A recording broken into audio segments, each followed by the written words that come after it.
What is up, everybody? Welcome back to another video. In today's video, we are back with another preview/prediction video, and today we are here to dive into Lions-Colts 9-1 versus 5-6. A massive game for both teams. The NFC North, it keeps winning, and right now with San Francisco's injuries, it's looking good for the Packers this weekend, unfortunately. Anthony Richardson, who played maybe his best game of the season, they're a lot of fun to watch, so let's get it started. Before we get into today's video, let's give that shout out to BetUS. Use that code YouTube150 as your sign-up bonus to get a 150% deposit match on your first deposit and 125% deposit match on your next two deposits up to $2,000. You can see we're over here on BetUS's website, and this line for this Lions-Colts game has continued to move. I've seen that 7.5 to start the week. It jumped to 9, and now it is back at 8 as of now. Now, that being said, if you're confident that the Lions are going to cover this large spread, as they've done a lot this season, this is the place to place your bet. And also, this over-under, I believe it's dropped down now a little bit. As you can see, it's now at 50, so maybe the score prediction is going to be pretty accurate today. And also, you can get involved in our player prop parlays that we will also post as a short, all of these different sporting options, as well as future bets such as NFL division, NFL playoffs, and even your Super Bowl winner, where the Lions recently became favorites. However, and also the Jared Goff MVP one. That one's fun because right now Jared Goff is not the favorite, so you can get pretty good lines there, so it's worth checking out. But if you're confident in Lions covering that spread, you could essentially double your money right now, plus a little bit more on BetUS. So right now, let's take the Lions -8. If you were to bet $20, we could then win $21. So as you can see, win 21, use that code YouTube150 and get involved in the action. At very least, make an account, check out the live betting lines that move as games go on if you sign up with BetUS. Now, let's get to the video. Welcome in, everybody, to another video. Glad you guys are here, and yes, we are back with another preview/prediction video. Challenge for Aaron Glenn specifically. I know last week I kind of titled it like a challenge for Ben Johnson, and well, I'd say if you want to say that was a challenge, he absolutely aced that test. And on some of the notable injuries for this game. First off, we know Rakestraw is going to be out for this game. At the end of the week here for Rakestraw, not going to have him in this game. Hopefully this isn't super long term. The positive is that we look like we're going to get Emmanuel Mosley potentially back, whether that's this weekend and he gets activated off of IR, or it's the beginning of next week. But he continues to have full participation, and as Dan Campbell pointed out, he may play in a lot of different places. Slot, wide corner, safety. He can get in a lot of different spots, and especially for out with Rakestraw, without Rakestraw for a little while, that's going to be necessary to get that depth, but I'm not sure that he'll be up this week. However, without having Rakestraw for depth, specifically in the slot, maybe they do have Emmanuel Mosley active and ready to go this weekend. We'll keep an eye on that. But staying on the Lions side of things, we know there's no Alex Anzalone as he has now hit IR, but Sam Laporta is set to play in this game, which is fantastic. I think it's a really good matchup for him. Same as Shane Zylstra. We should be good to go there with Carlton Davis as well. And the one that I'm really circling as a Lions fan is Broderick Martin. I would love to see Broderick Martin play. I think we need to see him play. I think we need to at least see a stretch. Have to take a ton of snaps, but I want to see some snaps from Broderick Martin as we continue to get in kind of this playoff push mode as their backup nose tackle with a weakness for this team. I like what Pat O'Connor has done, but I think it's a little bit glaring when we have to go there and we have to put our backup nose tackle in the game to be somewhat reliable in that spot. I think it'd be huge for this playoff run. So maybe they dabble with giving Broderick Martin some looks. I'm not sure on that. I don't know if he'll even be active, but he's technically available for this game if the Lions want to go that direction. Now, on the Colts side of things, unfortunately for them, it's really just their entire offensive line. Not their entire offensive line, but it's the same guys on their offensive line that's really been all season long. No Ryman at left tackle, so they're going to have to go to their Matt Gonsalves. I think that's how you say his name. I think I nailed that, by the way. Also, they're without their right guards, Will Fries, one of the favorite names over there for Colts fans.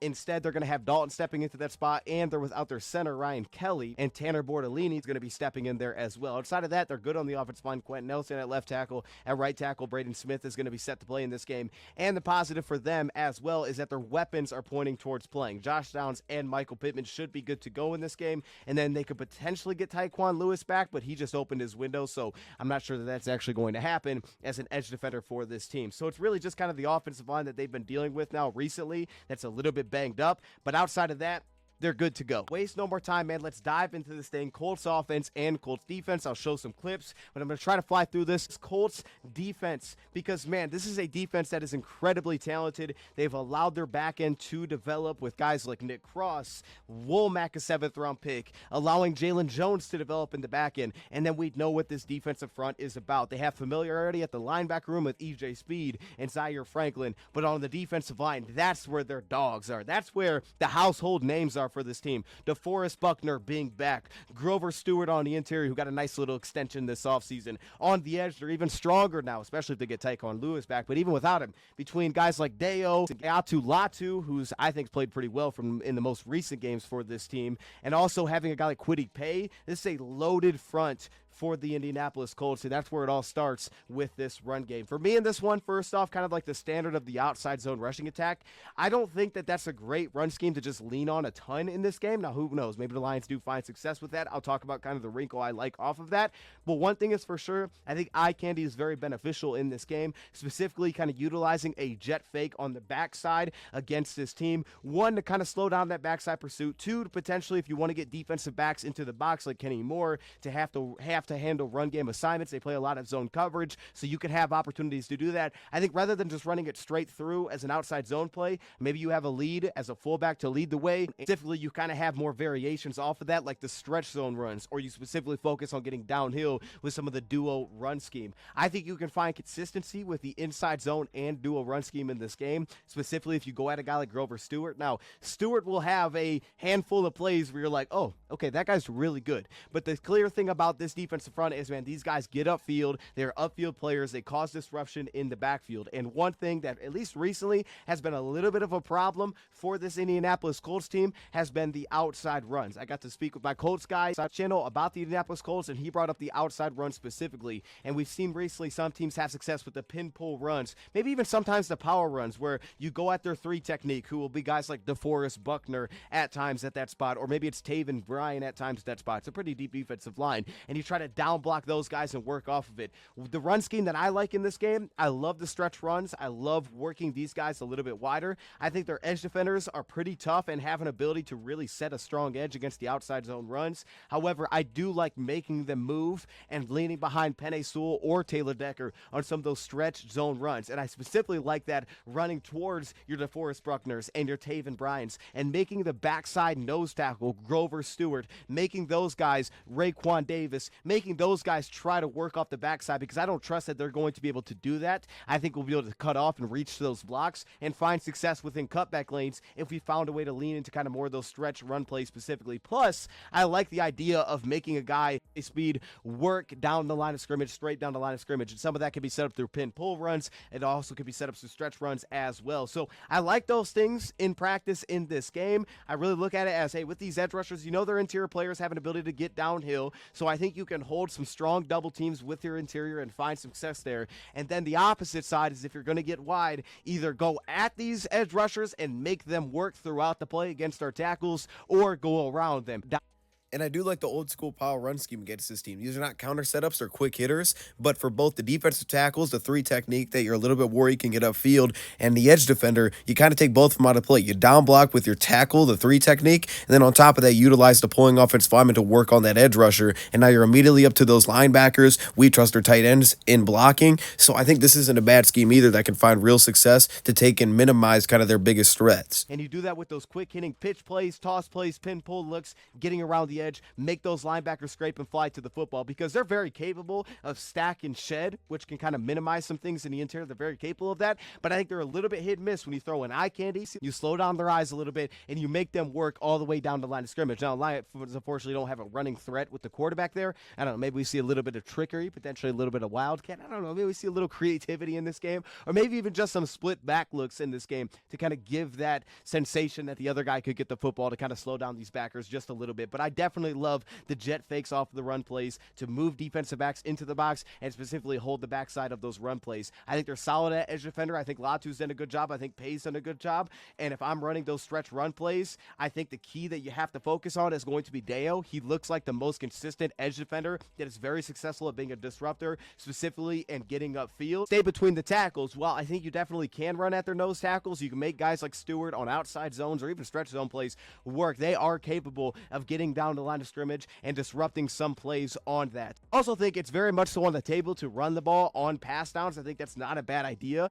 Now you'll get these type of front looks specifically in more of these sub packages defensively, and it can allow windows to go downhill or inside zones, but you still see that's the tough matchup with some of these interior defensive linemen. But secondly, a reason for this is where they get very stunt heavy. So if you can find success through these types of runs, even if that's a draw to push them back upfield before you hit the run, makes a lot of sense in this game, but you're still going to have some real matchups. It's not just going to be a guaranteed we're getting a pop just because it's a pass down. However, the one guy you have to circle in those spots, and we'll talk about this a little bit more as we get later into this, but the one guy you'd have to circle in those situations will then become DeForest Buckner because he'll be out there on pass downs. Even Grover Stewart will be at times. This is an upfield attacking front seven, and that's why I like getting wide with the quick hitters or leaning into kind of these stretch runs and making them work down the line of scrimmage. And after seeing what our offensive line was capable of, I think that's very much so on the table that you could find some success there. Move on to the pass defense for Indianapolis, because I think when you look at some of the personnel, you may assume that their coverage unit's probably going to struggle a little bit just because the cornerbacks aren't household names. But like I said, they've allowed these guys to develop. They have Kenny Moore in the slot, who's pretty well known, and they have some dudes back there. They have playmakers. They have guys that play fast. Of course, you have Nick Cross that'll come down and run support as well, but also as a coverage piece, and they really seem to have a good feel of who they are. I think off with the pass defense first. On first down, definitely expect more heavy cover three defensively, especially against us, because we're probably going to try to run the football like we do against everybody. So teams will automatically want to put a safety in the box to get some support there. So I would expect a lot of cover three on first down. That's kind of their base package. It's a team that plays really well in cover three. They're so comfortable in their coverage looks that they do present, where I don't think they always have the most variety. They'll have wrinkles to it. Sometimes they'll give you a three match look. Other times they'll go very blitz heavy out of cover three. But they kind of have that as their staple coverage, and I think their cornerbacks and their safeties play pretty well in that environment defensively. And I think because of that, they play very fast in coverage, and it can be very difficult to find easy windows, especially when you start to get a little bit further downfield. And they'll rotate some cover one out of that, still staying single high, and occasionally some Tampa 2 just based on the situation there.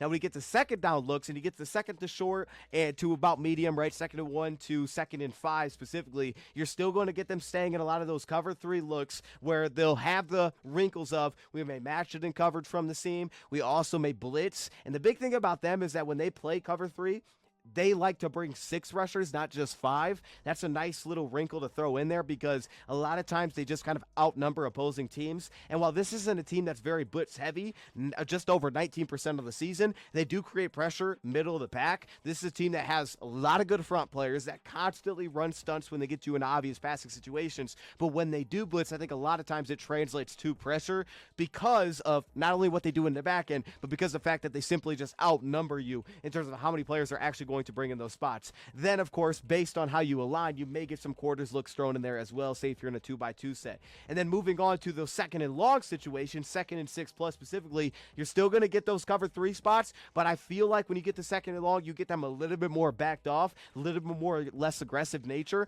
Second short, second and medium, a little bit more aggressive, seemingly wanting to create a negative and back you up. Second and long, 6 plus, I feel like you get a little bit less of that aggressiveness in nature. You'll still get the cover 3 looks, but less blitzing. You'll get more quarters looks in these spots. They'll even give you some palms looks out of that defensively as well. And then they'll also give you some Tampa 2. And here's where the real variety can come and play, and they will be willing to do this on second down, especially if it's obvious pass down, if it's 2-minute drill, if it's before the half, and show some of those zero coverage looks, get to cover 4. They can show zero coverage looks, get to Tampa 2. So they do have that little wrinkle that they will utilize. I don't think they're the most effective at doing it, but it is something that they will throw out there, and they will throw it out there on second down, which again opens the opportunity to run the ball in pass down situations.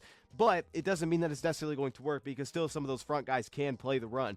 And then you get on to third down situations, and I think when you get the third and short, third and 1, third and 2, third and 3, that's where you're going to get, again, a little bit more heavy dose of single high, one-on-one coverage, cover 1. And we'll expand on this, but one thing to look for is that this is a team that a lot of times, from what I've seen, they lock man coverage in these spots. So bunches, stacks, you get man coverage that gets locked. That's where you can create leverage by, pushing up behind a route and get leverage, right? You can create some of those rub routes out of those situations.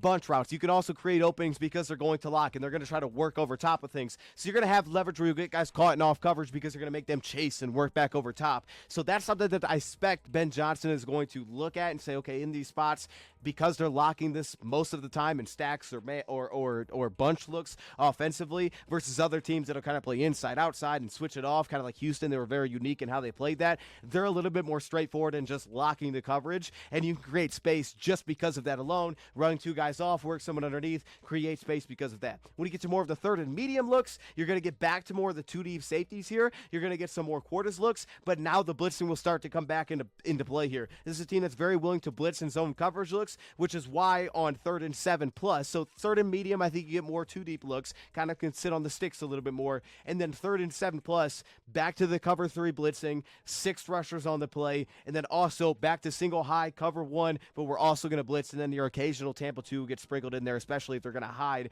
and kind of hide out of it a little bit, or if you want like empty offensively, you'll get some Tampa 2 looks. But this is definitely a team that seemingly has some tendencies based on kind of where you're at in terms of how aggressive are we going to get versus are we going to start to pull back because of how we want to try to get you into certain situations offensively. So I think those little wrinkles, they make them tough defensively, but at the same time, I think you can take advantage of some of those opportunities. One thing that I would say for sure is on 3rd down, I would love for the Lions. Now, if it's 3rd and 1, right, and you're getting man coverage and you can work against, the locked man, you can bunch it and stack it and work fast motion off of that or short motion, definitely utilize that. But if you're getting more of those cover 3 looks, especially because of how much they'll blitz on 3rd down, if you're in those situations, I would love to see the Lions work some heavy levels concepts over the middle of the field. I think one thing that's clear is that they play a lot of zone, but they also can be pretty inconsistent, I think, from the linebacker play. Now, I like Franklin in zone. I don't love EJ Speed there. I feel like their linebackers get very aggressive in zone coverage in terms of they see something and they're going to kind of attack, which can allow guys to open up through, again, just creating levels, level 1, level 2, over the middle of the field, making them make a decision and not always being kind of on a string. Like you drop, I'm going underneath, and they'll kind of both play the same thing, and that's where you can create kind of levels concepts of success, especially on 3rd and medium, is put those guys in those situations where they're forced to communicate with each other. That'd be something I'd keep an eye on. Also, another little wrinkle here.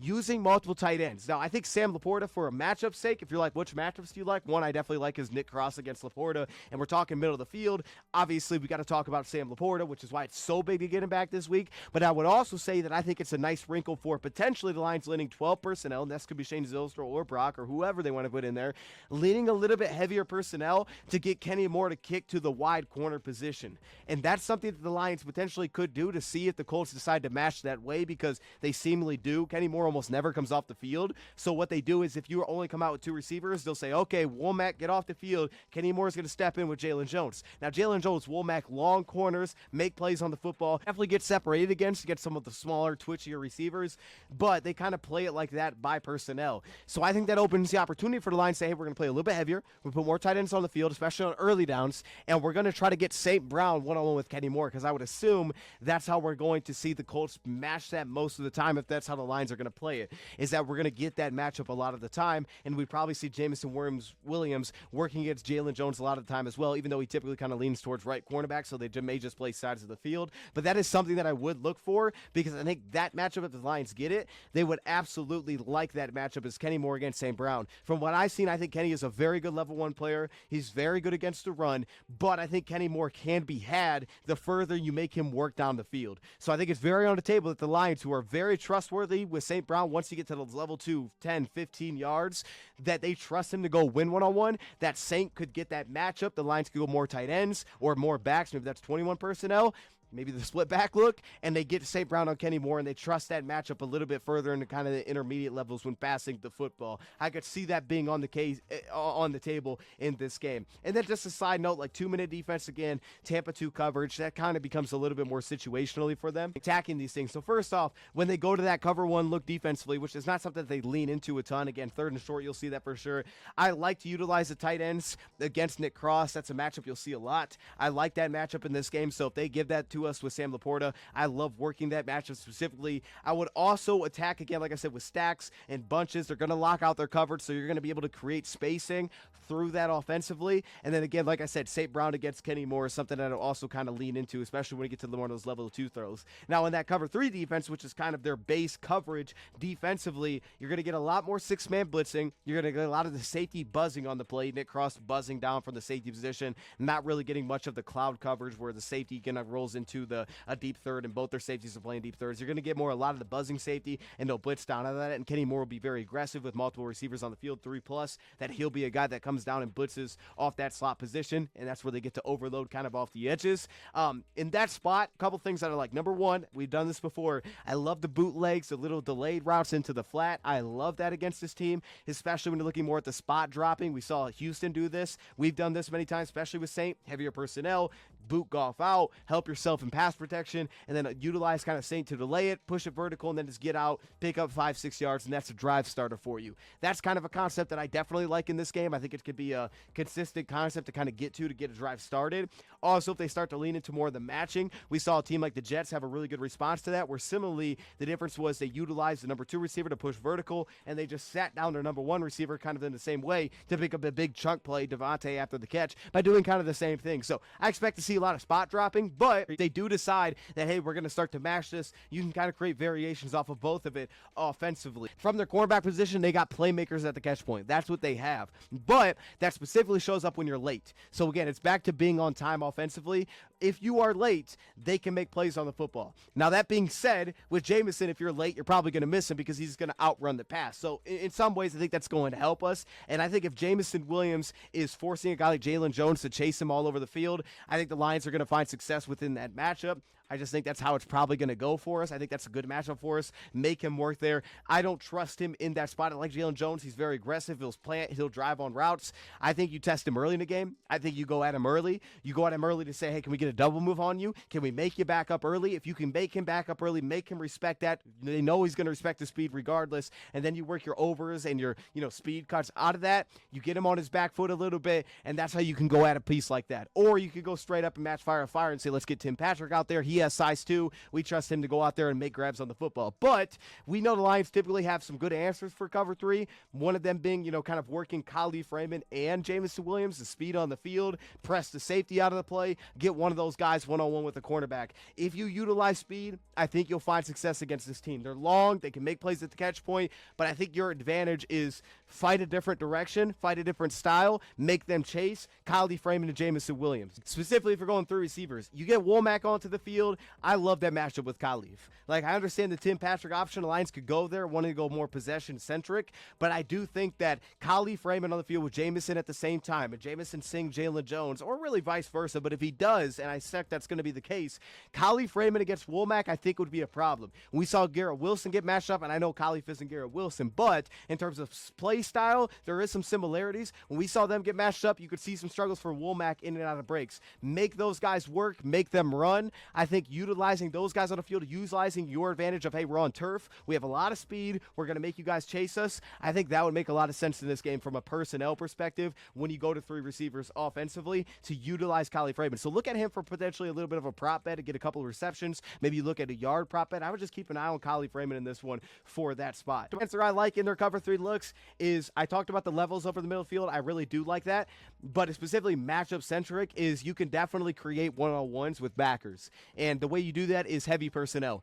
You create one-on-ones with Grant Stewart, down extra linebacker Grant Stewart. You put him in the game by going 12 personnel or heavier. You can get him matched up with the tight end or running back out of the backfield. You get that, I love it, right? Go on the weak side. Go, 3-by-1, 2 tight ends on the field at the same time so that they're trying to match personnel-wise on second or first down. Put Gibbs to Goff's right, put him in the weak side of the formation, let him run an ankle route working against Grant Stewart or which one of the linebackers wants to try to pick that up, and you can kind of isolate him one-on-one on an island, and I think that's the spot where it's like, hey, now they got to go tackle him in space as well, and that's an opportunity that you're definitely open with creating. It's a good matchup, I think, in this game for sure. Now, when you do go single back and pistol, you have to keep an eye on, they will blitz out of those spots, and I feel like, I don't know for sure, but I believe that when you go under center, they tend to kind of crank up the blitzing, and just knowing how teams have played us this year, I would expect that that's probably going to be a strategy of theirs, is to crank up blitzing as soon as we go under center, because that's what we've seen teams do this season. Now, the big part to this on the side as well is when you look at this team and you talk about how much they blitz, a couple things I would keep in mind. Number one, they're going to overload a lot,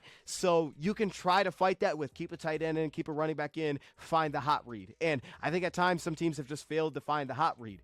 You got to know what they're doing tendency-wise by situation to lean into that. But I think it's also makes some sense that you just say, hey, let's not even leave the running back in. Let's let him get out. Let's get the ball to him quickly on the play, right? Like, I think that's very much – I don't think Kenny Moore is like Petrie where he's going to be knocking passes up in the air left and right.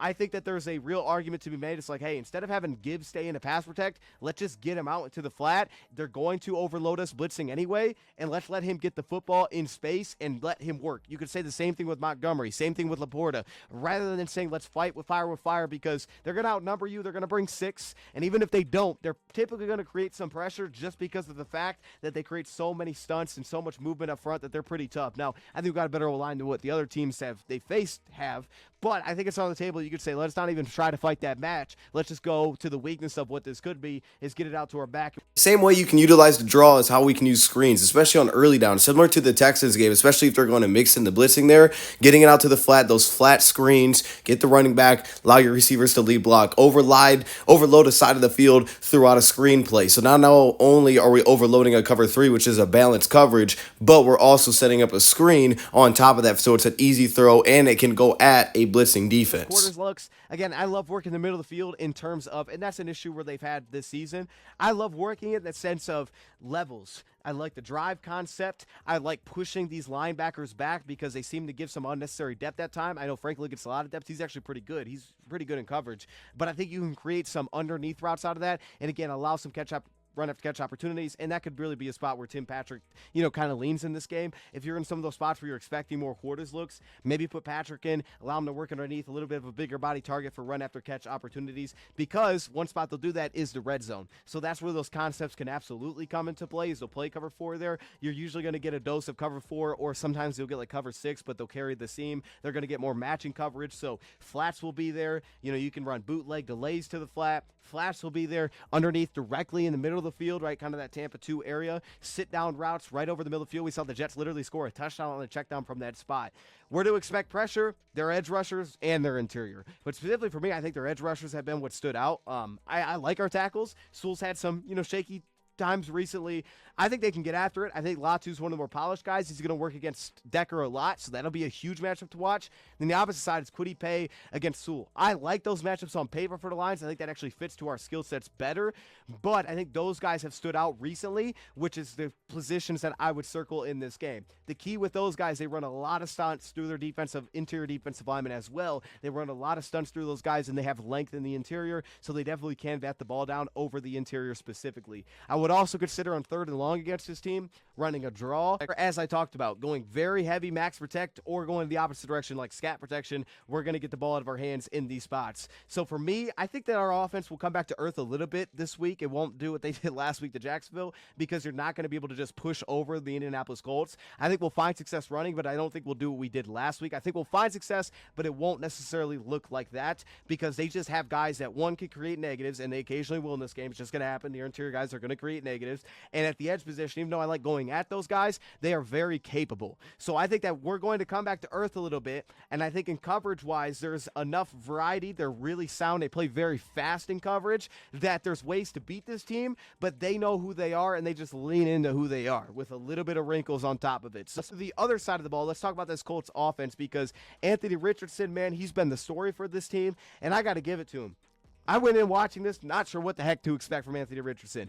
But I'll say it, man, this guy has tons of trust in his offense schematically, tons of trust in where the ball is supposed to go, and he just lets that thing rip. And on top of that, he's actually pretty accurate downfield. Like, this is one of the more unique offenses where so much of their passing targets are just vertical, and that makes it make sense when you look at his completion percentage. You're like, man, this guy doesn't complete no passes. Well, his shots, he pretty much takes shots every time he throws the football, feels like, to the point where there was literally a play, and I will show it if I have it. They ran a screen, and he threw the shot. Now, look, maybe that was by design, but from what I know, most times you run clear out routes and you throw the screen to the running back. He took the shot on the play. Now, granted, there was pressure, but that's not typically how you run it as a quarterback. At first, you just throw it away. He's like, I'm going to push it downfield. That kind of tells you all you need to know about how Anthony Richardson plays within this offense. At that point, you can be in great coverage. You can have everybody one-on-one. You can be all over everybody. He's going to put the ball out there. He's going to give this guy a chance, and it's going to be a lot of situations of, can he make a play on the football? Who's winning at the catch point? That'll be a key of this. And I think that, honestly, in fairness to Richardson, his teammates have let him down at times. Pittman expected to play. I know he's been dealing with a back. Colts fans thinks that he's looked like a different guy a little bit, but he still feels like they're true number one on this team. But this guy can throw the vertical ball with some good accuracy. He has no issue standing in and delivering with pressure. To this point, here's a stat. This season, when blitzed, he's completing 38% of his passes. It's ridiculous, right? But he essentially has been the exact same quarterback when under pressure versus when clean. I think a lot of that is, one, there's not a lot of dynamic reads within their offense. He doesn't get from like one progression, 2, 3, 4. You get a lot of 1, 2, 1, 2. 1-2 balls out. You get a lot of that, and then sometimes he'll take off and run if it emerges and it kind of opens up. He's like, I'm going to go. And then you'll get some extended plays where he takes a shot down the field, and that can also get you into trouble as well because he can literally throw like 70 yards. So if you think you have something, safety starting to peel off, he'll just take the shot downfield and you're in some trouble. So our safeties are definitely going to be tested. They got to be on it all game long. You can't give up on any play. And he throws with guys hanging on all over him like I have not seen a quarterback like that. Allen, you can say he's close thing. I haven't seen a quarterback like that makes that many throws with guys literally hanging on to him trying to pull him down. It's like that Baker Mayfield play that went like viral, but doing that like 4 times a game, even if it's not completed. He just does that all the time. I think the key to that stat is that this is an offense that isn't necessarily a quarterback trying to read and decipher everything that's going on. It's rather about get the ball out of your hands, trust what we're doing schematically because, man, they have great offensive minds that adjust very fast in game. I think this is one of those games where defensively you have to come in essentially with like 2 different game plans, one for the first half, one for the second, see how the first one goes. Maybe you adjust off of that, maybe even for the first and second quarter. Like, you have to have different looks for this team. That definitely can mean disguise looks for sure, because if they're expecting a certain coverage for a certain tendency and then you disguise out of it and he doesn't get that, now he goes to something else that he's just trusting and it's not there, that could get him into trouble. But honestly, that disguise can have a little bit less to do with it then, because I don't think they're forcing him to make all those decisions on the fly, but maybe they are.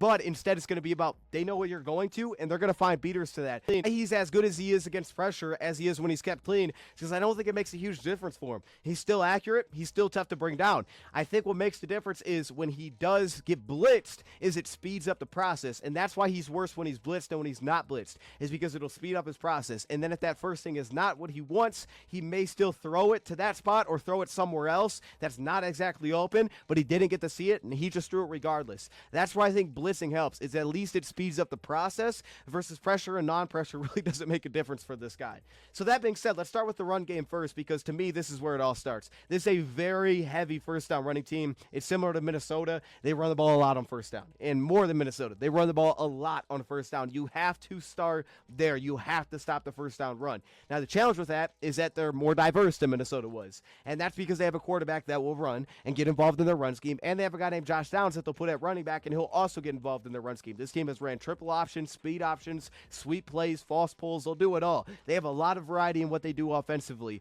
and I think Jonathan Taylor has a lot of success, especially when they delay their runs. There's a lot of counters, there's whams, there's traps. He finds success when the offense gets delayed in their run plays. Decipher where the linebackers are going, he's going to make a play out of that. And not having Alex, not having our typical edge rushers here, and instead you're going to have guys like Darius Smith, now potentially more in the mix this week, having some youth there, Josh Paschal. They're going to try to put those guys in the mix. Now, I don't think Richardson takes off as much in terms of design runs, so some of those reads and some of the zone reads, specifically offensively, I don't think he takes off as much as you would expect.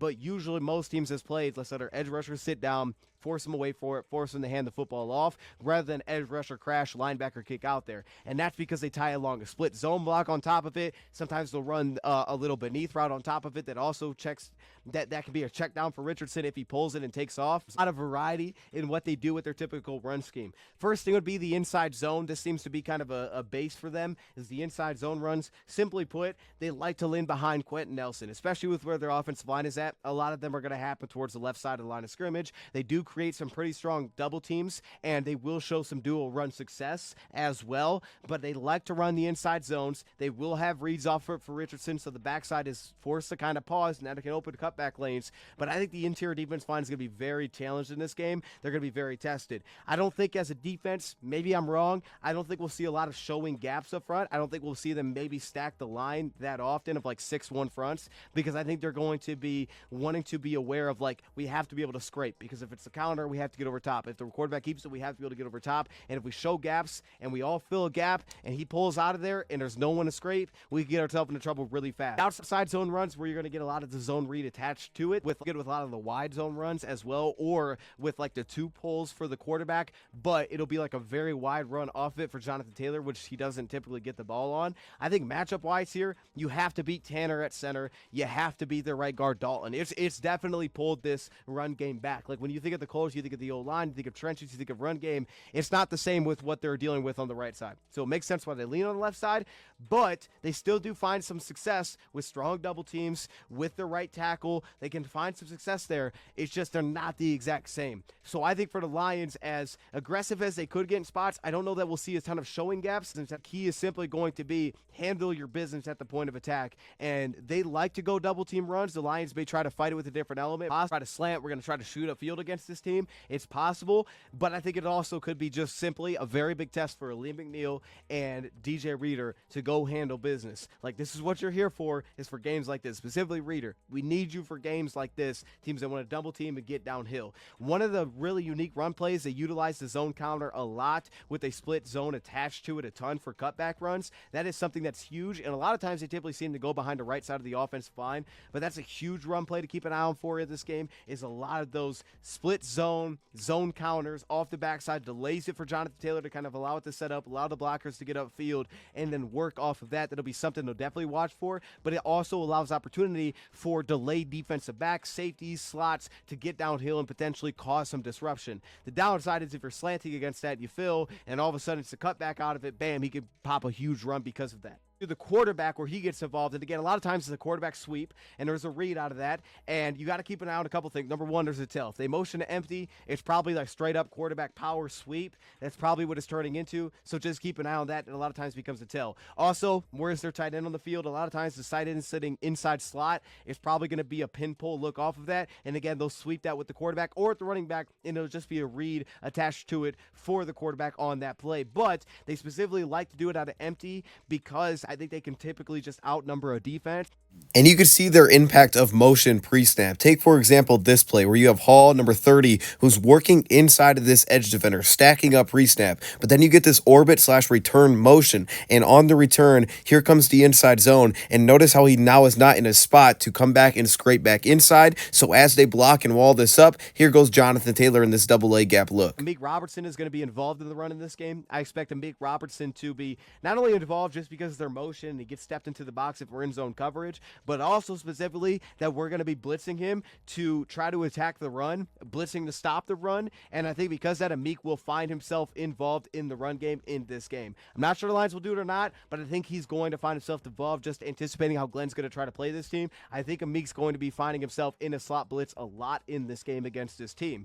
The other thing to keep an eye on is if you are going two deep safeties, and this specifically can work on second down because, maybe they're backed up a little bit, trap runs, wham runs, those will start to mix in for them because of the fact that you're in two deep safeties defensively. And then on second down, that's really what you're in for on first down. On second down, expect a lot more of the quarterback run to be kind of thrown into the mix. And again, I think a lot of that is because you get two deep safeties, so a lot of times they'll feel like they can get a little bit more, like we can outnumber the opponent, so we're going to start to lean more heavily quarterback getting involved. First down's a little bit more run heavy for the running back. Maybe Josh Downs gets involved, but specifically it's for the running back. But you get the second down, all of a sudden I think Anthony Richardson becomes a much bigger threat in those spots. It's less than 2nd and 5. If it's a 2nd and 4, it's probably more likely than not going to be a run play in those spots. You're likely going to get more runs than not if it's a 2nd down and short to medium. And if The run game is effective enough with Richardson where they'll really use it to test discipline. Like here, for example, showing that it's a quarterback run, but it's ultimately going to turn into a pass. He's going to show it as a run, he's going to tuck it, but it's going to turn to a pass play to force that backside discipline to get back depth from the cornerback spot.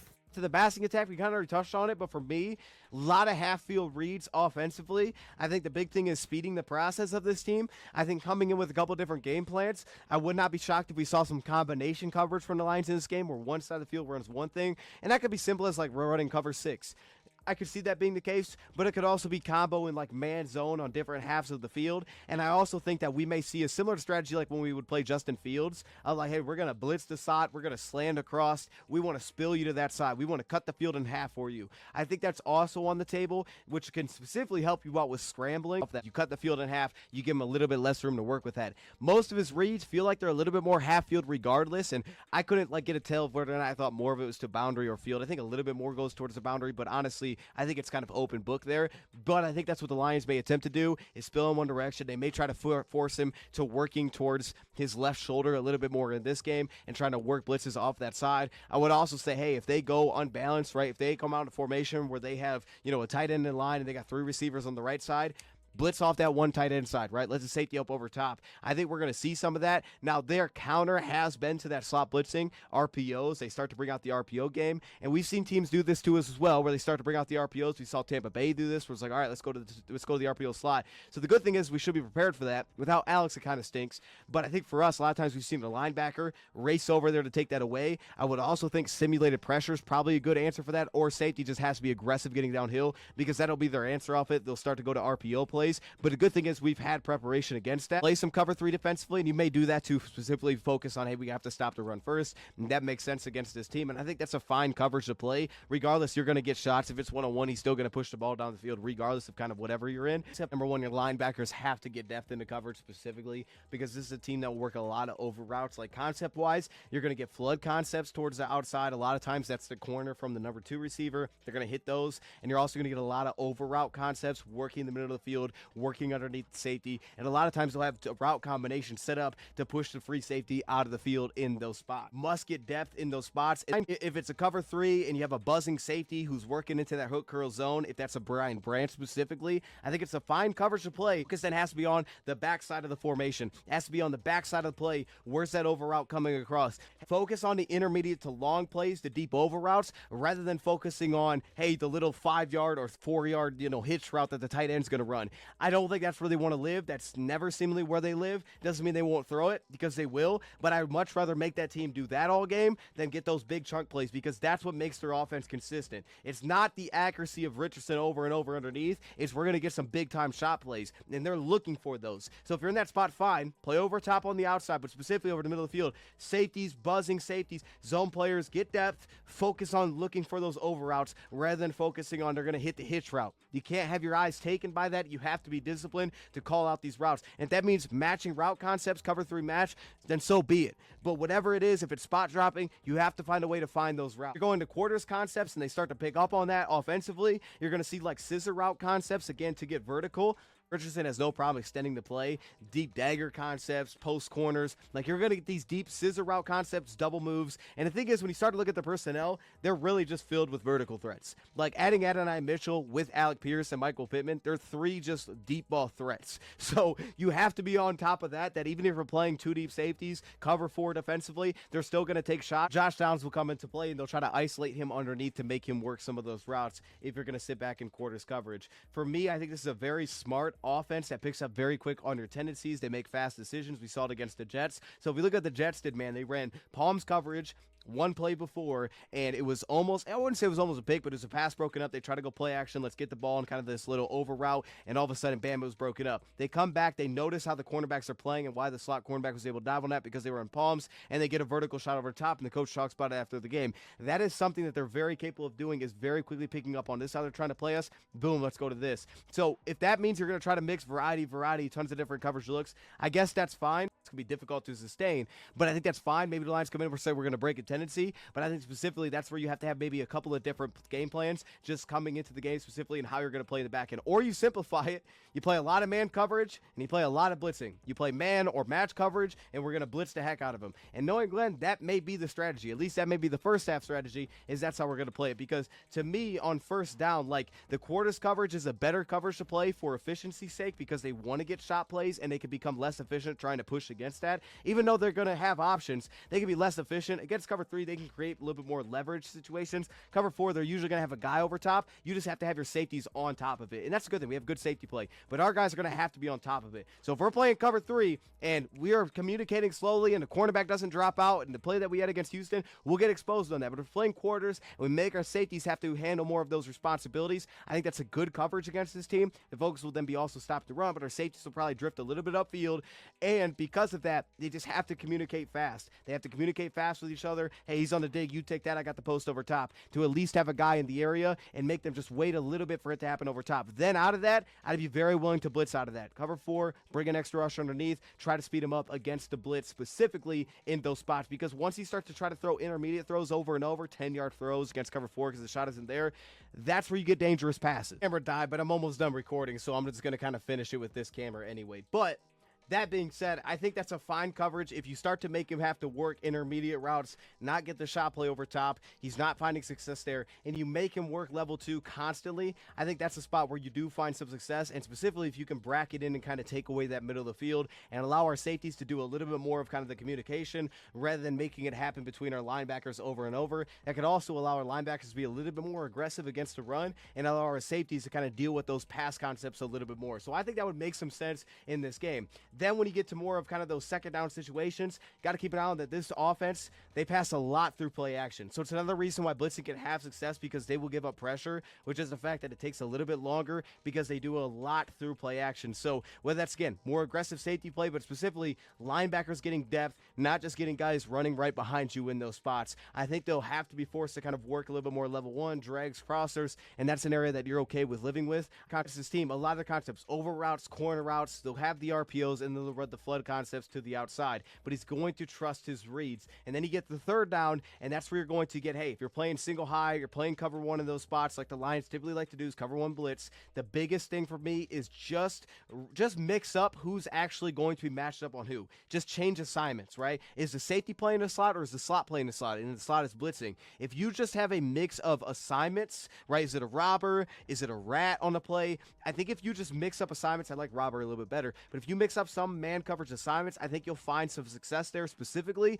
just because, kind of like what you do in the red zone, just because you won't be able to go out there and find the answer right before the snap. Instead, make him kind of work that after the snap by just disguising who has what assignment in those man coverage assignments specifically. But the guy that becomes the key in man coverage is Josh Downs. He is like their man beater, level 1, level 2. They'll put him at running back. They'll make the matchup a little bit tough, and they'll help dictate coverage in those spots specifically by putting him there. And then if it's 3rd and 3 or less, it's probably going to be a run play. Just throwing it out there, they're probably running the ball. If it's 3rd and 2, probably a run play. It's probably an inside zone, a split zone. It's usually going to be an inside zone. They're going to trust the run game to typically go get those. If it's 3rd and medium, they're going to have more of kind of your drive concepts, their level throws. You're going to get a little bit more of that, which is why I think Robert helps a little bit more, because he can at least step a safety down and kind of take away the second level throw. And then if it's 3rd down and long, you're going to get typically deep curl routes. Now this works really well against zone quarters. They'll run these deep curls and they'll kind of find the windows. And again, they're very smart, where if your safeties are not on it, they're not communicating properly, or even if they are and they expect something, they kind of anticipate a route to go one way, and then he's just like, all right, you got it, I'm peeling it off,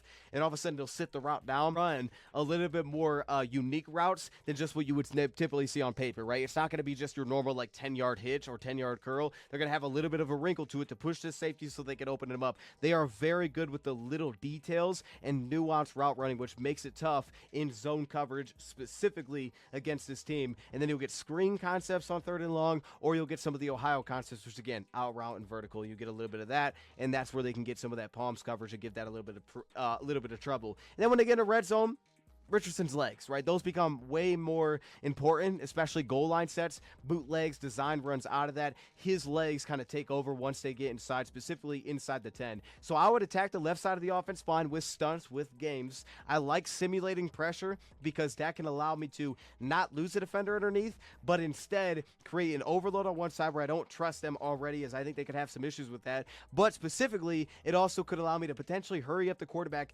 get an extra underneath defender, and honestly, I want to have an issue at times of like overloading a zone coverage underneath. Like, we're actually going to have an extra zone defender you weren't expecting. Maybe that's a 3-man rush. I want to have an issue with that either. Like, if we just grab an extra zone defender, just put him there, they're not expecting that, they don't have an option to kind of just pull him out of the play, I wouldn't be mad at that. But simulated pressure, I think it really help you by dropping an edge backside to get that extra body and really focus on half field coverage. Focus on half field coverage against this team. Less of like we have to be worried about the full entire picture. The only time that becomes a real threat is when he escapes the pocket and breaks the play down, and now all of a sudden it's really vertically where that becomes the real threat specifically. Changing the picture at the snap is nice, but it's only nice if you're really changing your tendency. If you have a tendency and you're just rolling into that, but you're just changing the picture, but you're still going to that same tendency, I don't think it has the same type of success necessarily. But again, first down, focus on stopping the run. I think you'll come in with a couple of different plans against this team. I like the aggressive 2-deep from outside safeties, forcing them to work half the field. And I like that from kind of outside blitzing, cornerbacks, slot corners, and then I would consider some of those combo coverage looks. And really, I think a lot of this is going to be, hey, we're going to see how our outside cornerbacks are going to fare when the ball's in the air. Because I don't think they're going to separate like crazy against us. I think that we're just going to have to deal with the ball in the air. Carlton Davis over top, Terrion over top. We're going to get tested. Their ball skills are going to get tested. And the positive is, I like our guys. I think our guys can make plays on the football. So there's going to be some good, there's going to be some bad, but we're about to find out who gets a little bit more of those plays, because that could be the difference. So again, I don't think our offense is going to go crazy against this team. I think this is a tough defense. That being said, though, I think we can create a couple turnovers, and that's the hope in this game, is whoever steals more possessions really could win this football game. It could simply come down to that. But I like our defense in this game, but I think we're going to be tested a lot and are never going to let up the gas, because that's not who they are. But I think if we can play with the lead, we get them in a spot where that's going to be a huge benefit for us. And I think with how Aaron Glenn has coached this year, I'm very optimistic that he's going to come in with a smart strategy. So I'm going to go Lions 27-17 to win this football game. Let me know your thoughts in the comments below and use that code YouTube150. Shout out to BetUS. Thank you, Pride, for watching, and I'm out.